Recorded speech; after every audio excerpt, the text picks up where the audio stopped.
I grew up in Cape Town, in northern suburbs, and was in the IT business, developing software. And in the last 20 years, my passion, photography, just overwhelmed the IT. I had a heart attack and too much stress. And so I said, okay, everything's got to change. So I quit my job, ended the relationship I was in, sold my house. So obviously my health was an issue. And I saw this forest as a way of getting fitter. Then I also thought, why not take my camera and get some decent photos in the forest? And when I tried that, I realized why I hadn't seen many photos of the Knysna Forest, because it's very, very difficult to do that. Every morning for the first 2 years, I walked these trails here, and I just felt so rejuvenated after that I thought,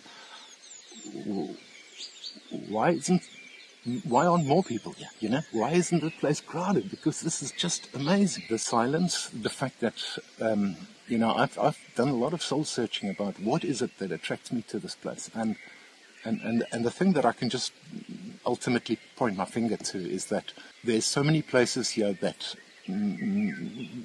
possibly nobody has ever been before. You could just walk 100 meters into this forest in this direction and nobody will see you, and you're probably standing somewhere where maybe somebody once visited 50, 100 years ago or something, maybe one of the woodcutters or something, completely as nature should be. The trees grow as they ought to grow.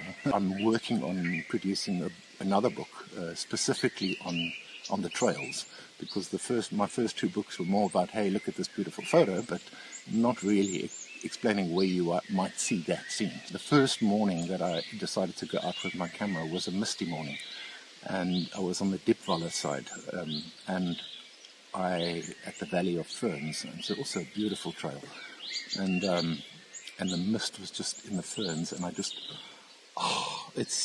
was such an amazing moment. And lucky I had my camera, and I managed to capture that just as the light was breaking through the mist, and it was the most magical photo I feel I've ever taken. This is what the forest can do to you. When you see these magical moments, you just want to go back and experience that again. One morning, I had a very clear idea of what I wanted to photograph, so I came here before sunrise, and I set up my camera on a tripod, ready to capture the scene when the sun rose. At the end of the path, a leopard, and then it saw me, and it stopped dead still. And I had my finger on the shutter of my camera, and I just pressed the shutter.